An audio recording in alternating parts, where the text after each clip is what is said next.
सभी को आकांक्षा सिंह का नमस्कार। श्रोताओं, कार्यक्रम आरोग्य में आपका स्वागत है। आज हमारे साथ हैं IMS BHU आयुर्वेद संकाय से वैद्य सुशील कुमार दुबे जी। सर, कार्यक्रम में आपका स्वागत है। धन्यवाद आकांक्षा जी।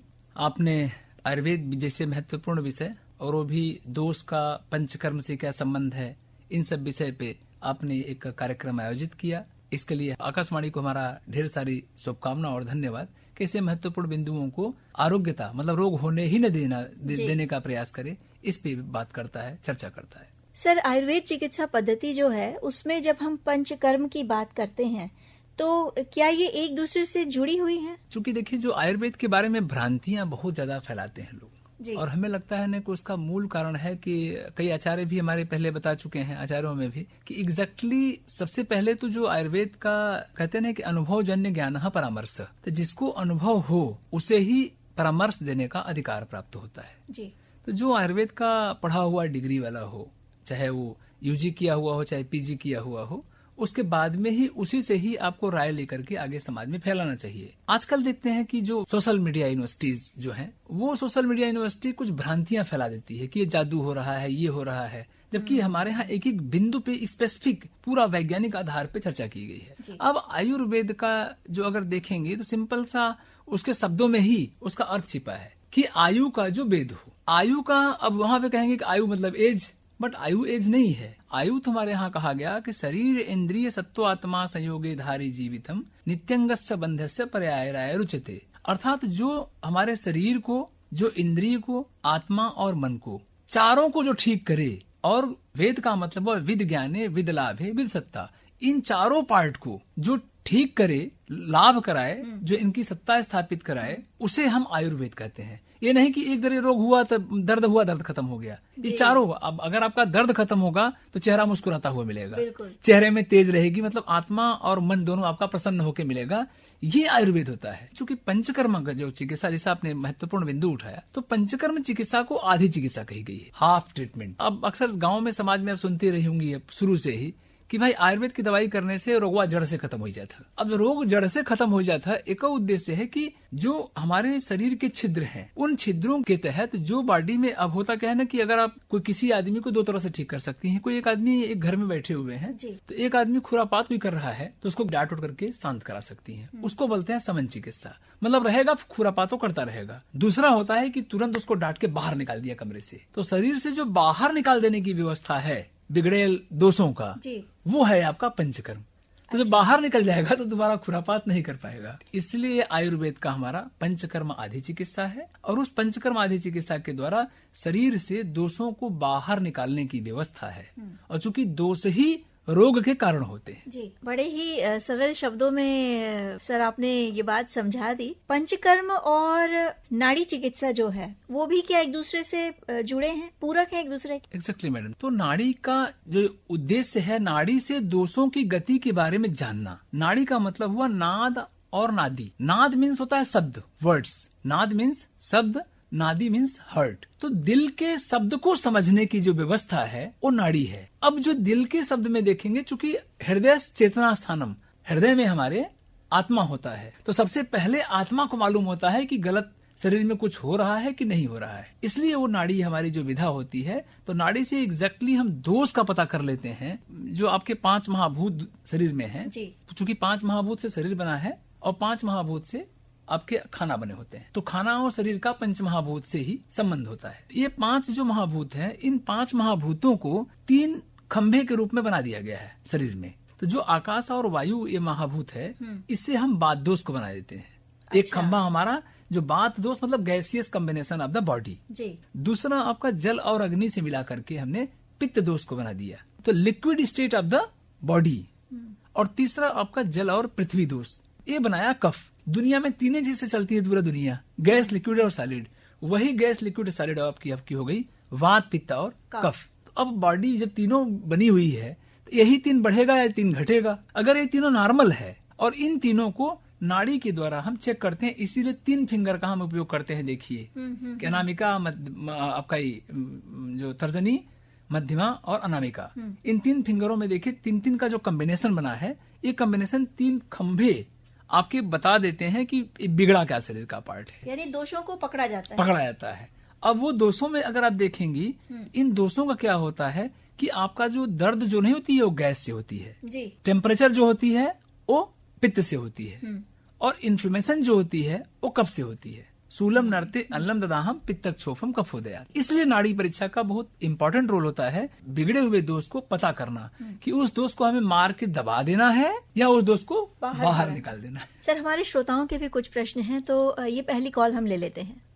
हेलो, कार्यक्रम आरोग्यम, नमस्ते, कौन बोल रहा है, कहाँ से? जी, मैं दीपक बोल रहा हूँ, गाजीपुर जिले के फतेहुल्लापुर मुड़वल से। जी दीपक जी, क्या प्रश्न है आपका? आज हमारे साथ हैं वैद्य सुशील कुमार दुबे। नमस्कार सर। नमस्ते नमस्ते भाई साहब। सर कह रहे हैं कि ये पंच कर्म है क्या? ये आपका शरीर को शुद्धि करने का तरीका। जी जी। शरीर में जिस तरह से अशुद्ध होने के कई रास्ते होते हैं, ठीक है। या तो हम गलत खाना खाएंगे तो शरीर अशुद्ध होगा, या गलत हम विहार करेंगे, ज्यादा काम करें, या हम नहीं सो रहे हैं सही तरह से। इन सबसे जो आहार विहार निद्रा आदि के द्वारा जो शरीर में दोष इकट्ठा होता है, तो डे बाय डे इकट्ठा होता रहेगा। जी जी। तो उसके लिए एक सामान्य बताई गई है 3 ऋतुएं, साधारण ऋतुएं, जिस साधारण ऋतुओं में दोषों को शरीर से बाहर निकलने की व्यवस्था है। जी। तो दोष को बाहर निकालने का मतलब कहते नहीं कि आयुर्वेद की चिकित्सा से भाई रोग जड़ से खत्म होता है, अर्थात जो जहर आपके बॉडी में इकट्ठा हो रही है उसको हम बाहर 5 तरह से कैसे निकाल सकते हैं। उसके 5 टाइप्स हैं। तो उन 5 तरह से दोषों को, जैसे आपका ऊपर पानी वाला रोग हो गया, कफ का रोग हो गया, तो जो उल्टी से बाहर निकालेंगे, ठीक है। जो नीचे आपका पित्त दोष हुआ, अग्नि बढ़ गई पूरे बॉडी में, तो आग बढ़ेगी, तो पेट साफ आपने करा दिया। तो जब पेट सफाई आपने करा दिया तो उससे आपका जो जलन बॉडी की है वो कम हो जाती है, पित्त वाला दोष। जो आपका गैसियस हवा आदि की बीमारी ज्यादा की कहते नहीं भैया गैस बहुत बन रहा बा, जोड़ों में रोग हो गया बा, तो एकरे लिए क्या करे पड़े, ओकरे लिए फिर एनीमा दिया था कि भाई अगर एनीमा आप दे दिए, वस्ती, आयुर्वेद की एक नाम उसका वस्ती है, तो उस वस्ती के द्वारा अगर आप बाहर निकाल रहे हैं तो आपका वो कहा गया कि हम वात दोष को बाहर निकाल रहे हैं। प्लस जो आपका राजधानी है सिर ऊपर का, तो वो सिर जो आपकी राजधानी है, सिर का ऊपर कहते हैं अगर सिर राजधानी ठीक है तो नीचे के सारे स्टेट आपके बॉडी के ठीक रहेंगे। तो उसका देखिए छिद्र हो कहा गया है कि नासा ही सिरसो द्वार, सिर का द्वार नाक है। तो उस नाक में दवाइयां दे करके छींक और पूरा गला करके बाहर निकालना ऊपर के सिर के रोग को, उसको नस्य चिकित्सा बोलते हैं। तो नाक से अगर बाहर निकाल रहे हैं नस्य चिकित्सा, तो ये पूरी तरह से आपको बॉडी को क्लीन करने का तरीका है। तो रोगी हो गए उसको ठीक करने का तरीका है, रोग न होने पाए वो सेकंड टाइप, दो तरह का हुआ कि एक रोग हो गया और एक न होने पाए। ठीक है, ठीक है, धन्यवाद। हेलो, कार्यक्रम आरोग्यम, कौन बोल रहे हैं, कहाँ से? दिनेश प्रसाद बोल रहे हैं, भिटारी से, महेशपुर भिटारी से, वाराणसी से। सर ये कि जैसे हमको सांस फूलता है, तो इसका कोनो प्रतिक्रम है? अच्छा भाई साहब, नमस्कार, मैं वैद्य Sushil Kumar Dubey, faculty of Ayurveda IMS BHU से बोल रहा हूँ। कितना उम्र है आपका? ये 70 मानी, 69-70 मानी है। अच्छा, कब से सांस फूल रही है? हाँ, 70 है। सांस कब से फूल रही है? पहले नहीं फूलता था, इन्हें 4-5 महीना से फूल रहा है। जब ठंडा होता है तब हमको और ज्यादा परेशान हो जाता है। लोग कह रहे हैं कि अस्थमा है। तो इसके लिए एक जानते हैं जो अस्थमा का, अस्थमा का मतलब दम्मा हो गया। हाँ, इसका चिकित्सा वमन चिकित्सा, जिससे उल्टी नहीं करने का तरीका होता है, जो इसमें कफ दोष की अधिकता होती है। आपके जो सांस का रोग होता है आदमी का, कफ दोष के कारण में सांस फूलता है। और कफ दोष की जो मेन चिकित्सा है वो वमनम कफरणम, जो उल्टी आपका, पहले आप देखते होंगे लोग ना, कुछ योग में कुंजल क्रिया करते हैं कि नमक पानी पी करके उल्टी कर देते हैं एक, या फिर इसका एक प्रक्रिया पूरा होता है जो कि पहले आपका पूरा तेल से मसाज किया जाए। अगर आप भर्ती होकर के कराना चाहते हैं चिकित्सा, तो पहले उसकी एक मसाज की प्रक्रिया है कि पहले आपको घी पिलाएंगे, घी पिला करके दोष को पूरा आपको ले आते हैं कि गलाते हैं, गला करके फिर वो पेट में ले आ करके, और एक पूरा एक प्रक्रिया है, उस प्रक्रिया के द्वारा फिर आपको उल्टी करा करके निकालते हैं, तो उससे सांस में अच्छी आराम मिलती है। ठीक है, ओके, नमस्कार। हेलो, कार्यक्रम आरोग्यम, कौन बोल रहे हैं? राकेश बोल रहा हूँ मैं, मड़वाड़ी से। जी बताएं, क्या प्रश्न है आपका? आज हमारे साथ IMS BHU आयुर्वेद संकाय से वैद्य सुशील कुमार दुबे जी हैं। हाँ, पंचक्रम से ही पूछना था जी। हमारे पिताजी जो हैं पेट को लेकर के परेशान रहते हैं, पंचकर्म करवाना चाह रहे हैं, लेकिन उनको जो है थोड़ी दिल की भी समस्या है, तो करवा सकते हैं क्या? कितना उम्र है?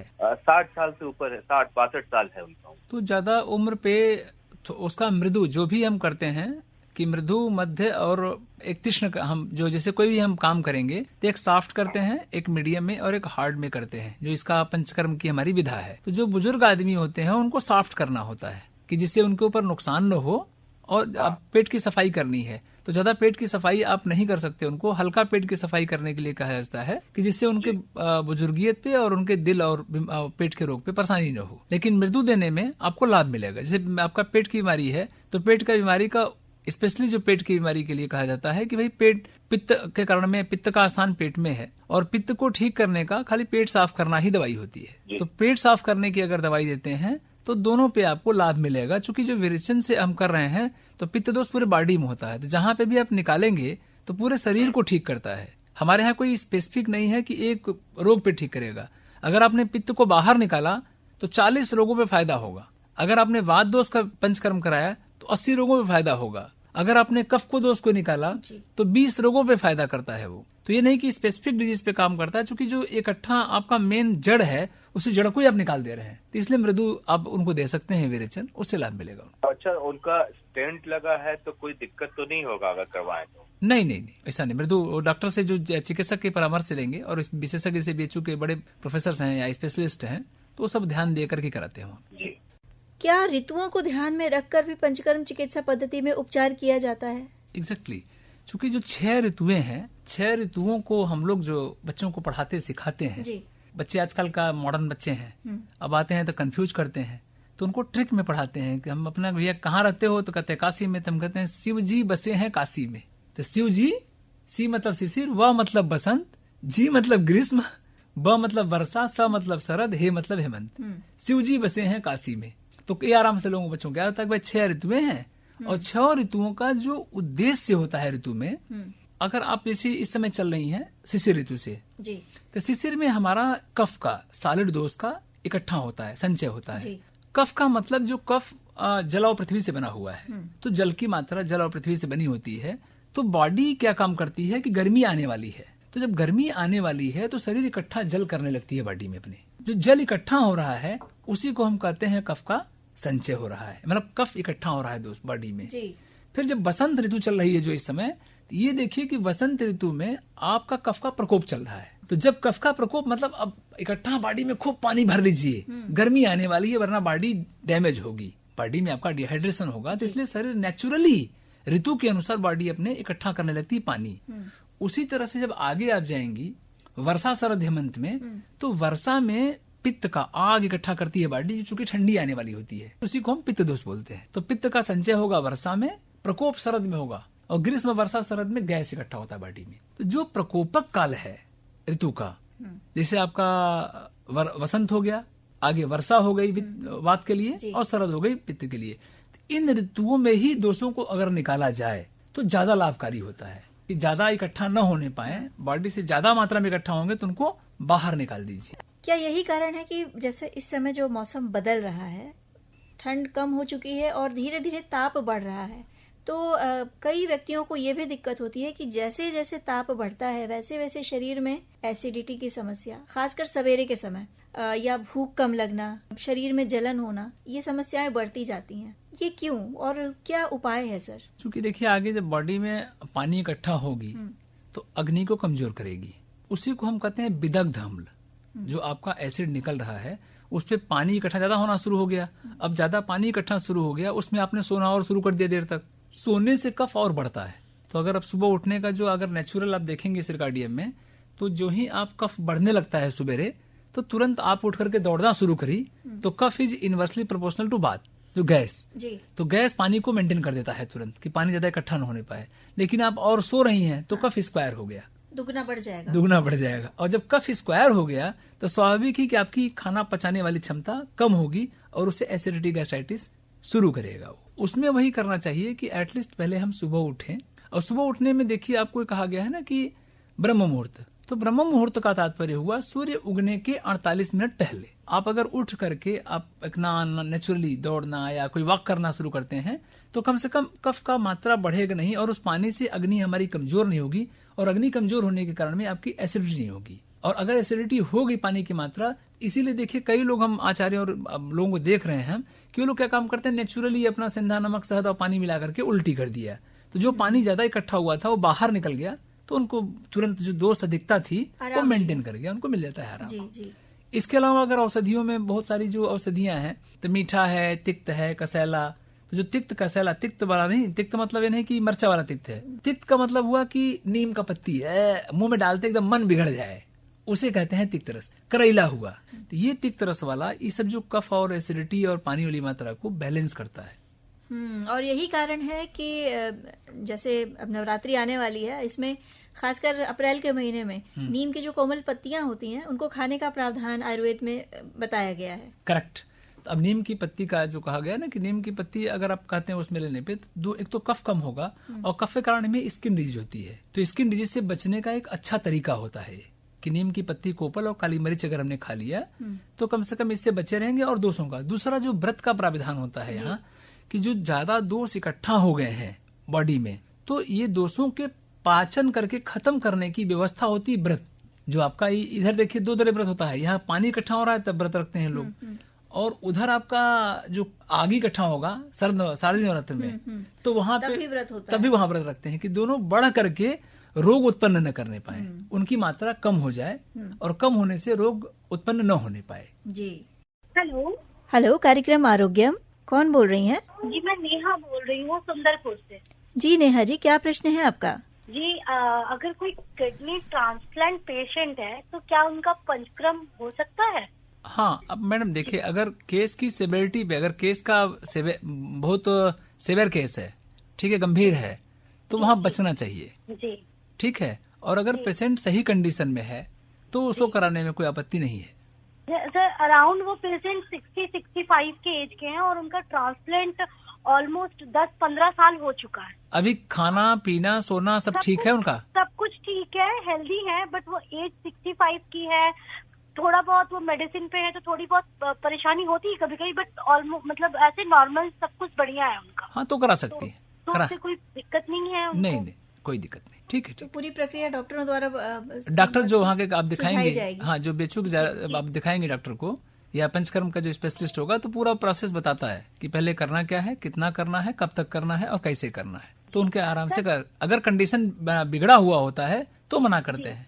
अच्छा सर, एक और सवाल था हमारा आपसे कि सर अगर किसी की को स्टोन है, मतलब गॉल ब्लैडर में है, तो उनके लिए पंचकर्म ये काम करता है, पंचकर्म करवाना? नहीं, गॉल ब्लैडर स्टोन नहीं, वहाँ पे आचार्यों ने साफ साफ मना किया है कि ये शल्य प्रधान चिकित्सक के पास, जो सर्जरी वाले हैं उनके पास भेजना चाहिए जी। और स्ट्रिक्टली कहा गया है कि जो चिकित्सा वाला क्षेत्र है उस चिकित्सा में तो हम पंचकर्म करें या समन चिकित्सा करें, ठीक है, लेकिन अगर ये शल्य वाला क्षेत्र है तो शल्य वाले डॉक्टर के पास भेज देना चाहिए, चाहे आयुर्वेदिक का सर्जरी वाला डॉक्टर हो चाहे मॉडर्न का डॉक्टर हो। अच्छा जी सर, मतलब वही था कि गॉल ब्लैडर की जो स्टोन है वो इससे नहीं निकल सकती? नहीं, उससे सर्जरी ही करवानी, सर्जरी ही उसकी। ठीक, थैंक यू सर, धन्यवाद। जैसा कि इन्होंने पूछा सर, जो पंचकर्म चिकित्सा पद्धति है वो रोगों को न होने देने में ही कारगर है। अगर कोई असाध्य रोग हो गया है तो ये वहाँ पे उतनी कारगर नहीं है। असाध्यता को कम कर सकते हैं। अच्छा, पूरी तरह मिटाया नहीं जा सकता। जैसे जो असाध्य रोग हो गया है तो उसको हम प्रयास करके साध्य की तरफ ला सकते हैं, लंबा टाइम लगती है, ठीक है, तो ये नहीं कह सकते कि जादू हो जाता है ऐसा, क्योंकि सबकी एक सीमाएं हैं जी। उन सीमाओं के अंदर में रह करके हम काम करते हैं। सबकी एक एसओपी है कि स्टैंडर्ड ऑपरेटिंग प्रोसीजर हर जगह डिसाइड किया जा रहा है जी। तो अब उनको हमें बच करके करना होता है कि ये सही हो सकता है कि नहीं, और आचार्य ने यहाँ तक मना किया है कि इसको बना कर देना चाहिए, जैसे आचार्य ने डिफाइन किए हैं कि इन केसों को लेना है, इन केसों को नहीं लेना है जी। हेलो, कार्यक्रम आरोग्यम, नमस्ते, कौन बोल रही हैं? जी मैं अपर्णा चतुर्वेदी बोल रही हूँ। क्या प्रश्न है आपका? जी ये है कि हमेशा शरीर में दर्द बना रहता है और हड्डियों में थोड़ी प्रॉब्लम है, तो पंचकर्म से उसको कैसे ठीक कर सकते हैं? देखिए, दर्द का जो कारण आपका होता है ना मैडम जी, उसका दर्द का कारण स्पेशली हमारे यहाँ जो कहा गया है कि वात दोष से होती है। सूलम नरते अनलम ददाहम पित्तक छोफम कफोदयात। तो दर्द वात के बिना नहीं होगा। और दर्द का कितनी उम्र है आपकी है? जी 45 साल। 45 साल। कब से ये है समस्या? 2-3 सालों से है। तो दर्द का, स्पेशली अगर दर्द को कम करने के लिए आपका अगर पंचकर्म में देखेंगे तो इसका है, तो अगर वात की अधिकता है तो वस्ती चिकित्सा होती है जी। तो वस्ती के लिए एनीमा देने के लिए कहा गया हुआ है। लेकिन इसके अलावा जो इस समय अगर इस महीना में दर्द हो रहा है शरीर और भारीपन हो रही है, भारीपन और दर्द के साथ में, तब मतलब कफ के साथ वात का अनुबंध है, तो उल्टी करने का तरीका किसी आप चिकित्सक के नजदीकी जो चिकित्सक परामर्श हैं, आपके आयुर्वेद चिकित्सा परामर्श चिकित्सक हैं वैद्य, उनके यहाँ आप जा करके उल्टी का एक सद्य वमन होता है कि तुरंत आप पड़तियों की कुंजल प्रक्रिया जो योग का है, आयुर्वेद में भी सद्य वमन का भी तरीका दिया है कि तुरंत आपने मुलठी काढ़ा लिया, मुलठी काढ़ा लेकर के नमक, सिंधा नमक और शहद पानी मिला करके पी करके, अक्सर गांव में देखती हूँ लोग करते थे पहले जी। तो उससे क्या होता है कि कफ आपका निकल जाएगा तो दर्द में कमी मिल जाती है जी। लेकिन इस प्रक्रिया को किसी चिकित्सक परामर्श की सलाह से करेंगी तो और अच्छा बेहतर लाभ मिलता है, अदरवाइज लोग गलती करते हैं वहाँ पे। अच्छा सर, इन्हीं के प्रश्न में एक चीज हम भी पूछना चाहेंगे कि इस तरह की समस्या में क्या कोई घरेलू उपाय भी कारगर हो सकते हैं? घरेलू में अगर आप लेना चाहें ना तो दर्द के लिए बहुत अच्छा हम लोग कॉमन जो एक तो आपका जो पाचन अच्छा खाना पचे और दर्द को कम करे, तो जीरा और अजवाइन जी को गुड़ के साथ लेने पे भी काफी लाभ मिलती है। तो आप जीरा, अजवाइन और गुड़ को भी लेंगी, अगर एक हफ्ते 2 हफ्ते एक हफ्ते ले सकती हैं तो उससे अच्छे बेहतर लाभ पा सकती हैं कि सद्य आराम आपको जो घरेलू नुस्खों से भी ठीक हो सकता है आपको। थैंक यू सर, धन्यवाद। सर, ये जो जीरा गुड़ अजवाइन आपने बताया लगातार 2 हफ्ते इसका सेवन करना है। अब चूंकि गर्मी धीरे धीरे बढ़ रही है तो अजवाइन की तासीर तो वैसे ही गर्म होती है, तो इसकी कुछ मात्रा होगी लेने की? अजवाइन की मात्रा 3 से 6 ग्राम होती है। आपका जो दोनों चूर्णों को मिलाकर के 3 से 6 ग्राम के ऊपर नहीं होना चाहिए। लेकिन गर्मी में इसीलिए गर्म न लगे हमने गुड़ लगा दिया जी। गुड़ जो जितना भी जो मीठा पदार्थ होता है वो थोड़ा सा गर्मी को कम करता है। तो ज्यादा अगर गर्मी बढ़ती है तो फिर हम लोग कहते हैं कि बड़ी मिश्री का आप सेवन कर लें, क्योंकि मिश्री ठंडा होता है गुड़ की अपेक्षा। तो मिश्री के साथ ले सकते हैं तो बैलेंस करता है उसको। इसीलिए मैंने उसको तुरंत आपका मीठा के साथ में जीरा, अजवाइन और गुड़ को किया जी। हेलो, कार्यक्रम आरोग्यम। जी, मैं बोल रही हूँ माया शुक्ला, वाराणसी से। मुझे ये जानना था कि आयुर्वेद से क्या वजन कम हो सकता है? हाँ, नमस्कार मैडम। ऐसा ना कि मोटापा का जो कारण अगर आप देखेंगी और कारण का निवारण ही चिकित्सा होता है। तो अगर कारण देखेंगे कि या तो हम लाइफ स्टाइल जीवन शैलीगत जो आजकल का नहीं बिगड़ा हुआ जीवन शैली है उससे मोटापा है, या माँ बाप में जेनेटिकल था उससे कारण मोटापा है, या खाने की अति प्रवृत्ति के कारण मोटापा है, तो सबसे पहले तो हमें कारण पता करना चाहिए कि कारण क्या है। अगर कारण मालूम हो गया तब उस पे आते हैं कि अगर वजन कम करना है तो वजन बढ़ने का एक जो कारण, वजन कम करने का तरीका होता है, वजन बढ़ता है फैट से आपके।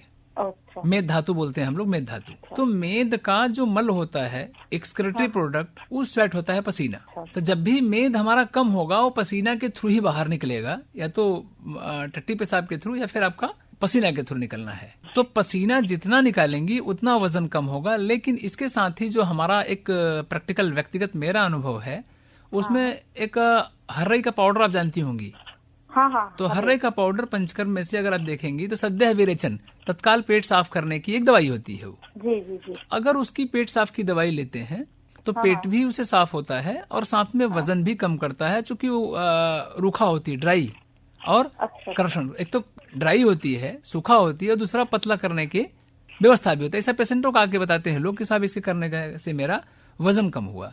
तो जहाँ आपका पंचकर्म में एक सद्य कर्म आपने हर्रे से लिया, उस हर्रई को लेकर के और पसीना निकाला, तो पसीना निकालने के लिए जो पंचकर्म का पहला पूर्व कर्म नहीं है, तेल की मालिश करिए, और तेल की मालिश करने के बाद में फिर आप वॉक करिए या दौड़िए या व्यायाम करिए और आकर के फिर नहा लीजिए। तो तेल की मालिश करने से आसानी से आपके पसीना निकलेंगे, तो जहाँ फैट गलेगा वहाँ पसीने के थ्रू आराम से बाहर निकलता रहेगा। ठीक है, धन्यवाद सर। सर, इन्होंने मोटापे की बात कही, तो सिर्फ दवाइयों के अलावा थोड़ा खान पान में क्या सावधानी रखनी है, उस पर भी प्रकाश डाल दें। देखिए, आजकल का जो कॉमन, हम तो बड़ा आश्चर्य लगता है कि किस तरह से समाज में जो फैलाया जा रहा है उसका आधार क्या है खाने पीने की व्यवस्था पे। जैसे हम कहीं पार्टी में गए तो वहाँ सबसे पहले हमें सूप मिलता है खाने के लिए। तो अब सूप जब मिलेगा, आप देखेंगे कि जो आयुर्वेद की हमारी बुक्स हैं जिसे हम आजकल के भाषा में एपेटाइजर कहते हैं। एपेटाइजर कहते हैं। तो अब आपका जब एपेटाइजर खुद एपेटाइट बढ़ा हुआ है, अब उस एपेटाइट में आपने क्या काम किया कि एपेटाइजर और ले लिया जी। जब एपेटाइजर और ले लिया तो खाने की जो मात्रा 4 रोटी थी आपकी 6 रोटी की हो गई। जब 6 रोटी की हो गई तो वो आपका खाना क्या करेगा, जो ही आपने एपेटाइजर लिया तो ओवर ईटिंग किया, ओवर ईटिंग से ओवरवेट किया, और ओवरवेट से जितने आजकल की दुनिया के रोग फैल रहे हैं उसकी तरफ बढ़ावा दिया। लेकिन अपने यहाँ आयुर्वेद में बताया गया कि आदौ मधुरम भुंजित मध्य अम्ल लौड़म च से शांति कटुतित कसाय रस। तो सबसे पहले मीठा खाएं। अब भूख लगी, आपने पहले तुरंत गुड़ और पानी पी लिया। गांव में अक्सर आप देखती होंगी कि जाते ही गांव वाले खाने के पहले गुड़ और पानी देते हैं जी। तो गुड़ पानी देते ही एपेटाइजर पे हुआ कि don't overeat to don't overweight and don't overweight to prevent आपका जो non community diabetes, obesity, hypertension, hypothyroidism, heart disease, ये सबसे आप बच सकती हैं। लेकिन ये कहाँ से आई प्रक्रिया, क्यों किया जाता है, हमें खुद नहीं समझ में आया आज तक कि उद्देश्य क्या इसका है। तो हमारी जो पुरानी परंपराएं हैं वो कहीं ना कहीं स्वास्थ्य से जुड़ी हुई हैं। एग्जैक्टली। सर, क्या पंचकर्म चिकित्सा पद्धति है वो बच्चों के लिए भी कारगर है? मतलब क्या बच्चों को पंचकर्म चिकित्सा पद्धति दी जा सकती है? बच्चों में चूंकि तो बाल्यावस्था का भी कॉमन मॉडर्न साइंस वाले 14 साल तक के लिए कहे गए हैं, 16 साल तक के लिए हमारे यहाँ कहा गया, तो 8 साल के ऊपर हम बच्चों पे करा सकते हैं। जब 8 साल के ऊपर का बच्चा हो तो उसे करा सकते हैं। अच्छा सर, पंचकर्म चिकित्सा पद्धति में क्या क्या प्रक्रियाएं होती हैं? देखिए, पंचकर्म का आपको हम पहले ही बता रहे हैं कि पंचकर्म मतलब 5 कर्म। तो पहला जो होता है वमन, मतलब उल्टी कराना। जो आपका कफ, और हमारा कफ का स्थान होता है छाती के ऊपर का भाग, उसको उल्टी से बाहर निकालना। दूसरा वमन के बाद में विरेचन है। विरेचन का मतलब होता है कि जो अग्नि वाला पार्ट, आपका बॉडी का अग्नि वाला पार्ट है, जल और अग्नि वाला पार्ट है, उसको हम नीचे की थ्रू विरेचन मतलब लैट्रिन के रास्ते हम बाहर निकाल सकते हैं। तीसरा आपका यहाँ पे वस्ती होती है। तो वस्ती के 2 भेद होते हैं। तो जो गैसियस कॉम्बिनेशन वात का हमारा निकालने वाला होता है, और वात का वो अगर कफ के साथ रहता है तो कफ वाले रोग को बढ़ा देता है, क्योंकि मूवमेंट ही कराता है गैस ही मूवमेंट कराएगा बॉडी में। और अगर पित्त के साथ रहेगा तो पित्त के रोग को बढ़ा देगा। इसीलिए कहा गया है कि योग वाहम परम वायु संयोगाद उभयार्थ कृत दाह कृतम तेसा युक्तम शीत कृतम सोम संश्रया। ये कहता है कि मेरी मोनोपोली चलेगी, भाई मैं गैसियस हूँ, मैं ही गति मैं ही बैठा के लेके जाऊंगा, चाहे कफ को चाहे पित्त को। तो इसके फिर 2 हमारे होते हैं, एक हमारा निरूह बस्ती और दूसरा अनुवासन बस्ती। अब जो गैस को हमें कम करना है तो ड्राइनेस करके हमें काम करना है, रुक्ष करके, या ऑयली मटेरियल से करना है, एनिमा देना है जी। और 5वां आपका होता है नस्य कर्म। तो एक से नाक से आपने बाहर कर दिया, मुंह से उल्टी करा के बाहर कर दिया, लैट्रिन के रास्ते से आपने पित्त को बाहर करा दिया, एनिमा दे करके आपने वात दोष को समन करा दिया। तो ये 5 विधा से कुछ कुछ स्थानों पे, हमारा वस्ती के स्थान पे हमारा रक्त मोक्षण भी बताया गया, जो सुश्रुत संप्रदाय के लोग थे, कि जो आपका ब्लड गंदा हुआ है तो उस गंदे ब्लड को निकाल करके, खून को निकाल करके अगर हम सफाई कर रहे हैं तो रक्त मोक्षण में हमारा, आप पढ़ी होंगी इलीच वाली, कि लीच लगा दीजिए तो गंदा खून पी लेती है तो खून की सफाई हो जाएगी। उसी तरह से श्रृंगी लगा करके खून खींच के खून सफाई करते हैं तो वो करते हैं। अच्छा। अलाबू, तो ये 3 विधा हैं जो खून को निकाल करके साफ करते हैं। तो भी खून की सफाई भी अपने हमारे आचार्य से द्वारा कहा गया था कि खून की सफाई के द्वारा भी पंचकर्म चिकित्सा हम कर सकते हैं। अगर आप देखेंगे पंचकर्म को 2 पार्टों में देखा जाए तो 2 तरह से होता है। पहला तो होता है उसका कि आपका रोग को जड़ से रोग हो गया तब उसको निकालने के लिए आपने पंचकर्म किया जी। दूसरा रोग होने ही न पाए तो उसके लिए आप अपनी पंचकर्म की व्यवस्था कर लीजिए। हर जो ऋतु नहीं है, 3 ऋतुओं में, तो उसमें अगर आपने कर लिया तो आपको रोग होने नहीं पाए। क्योंकि आयुर्वेद का उद्देश्य 2 है कि स्वास्थ्य से स्वास्थ्य रक्षा, मातुर से विकार प्रशमनम च। एक healthy person should be healthy रहे। तो जनता को ये नहीं कि रोग हो गया तब हमें जाए पंचकर्म कराने के लिए। रोग होने के पहले भी अगर वो करते हैं या कराते हैं चिकित्सा पंचकर्म का अपना, तो उसे रोगी होने ही न पाएंगे। तो जो आपका बड़े बड़े रोग होने वाले हैं डिजीज, उस पे आप बचाव कर सकते हैं। बिल्कुल सर। तो सर, चलते चलते श्रोताओं से आप क्या कहेंगे? देखिए, हमारा बस एक ही श्रोताओं से है जी कि आयुर्वेद को अपनाएं, जीवन को स्वस्थ बनाएं। आयुर्वेद की युक्ति, पूर्ण रोग से मुक्ति। तो श्रोता लोगों को शुरुआती कंडीशन में ही, जब भी रोग शुरू हो, आपके शरीर पे रोग कब्जा पूरा न कर पाया हो, तुरंत तत्काल आयुर्वेद की चिकित्सा लेकर के उसे मुक्ति पाएं। और देर करके आए तो संतोष मन में लेकर के आए कि नहीं, कुछ टाइम लगना है और हम आराम से ठीक होंगे। इसके लिए जी, तो श्रोताओं कहते भी हैं कि हमारा जो शरीर है वो एक मंदिर है और मंदिर में पूजा की कई विधियां होती हैं।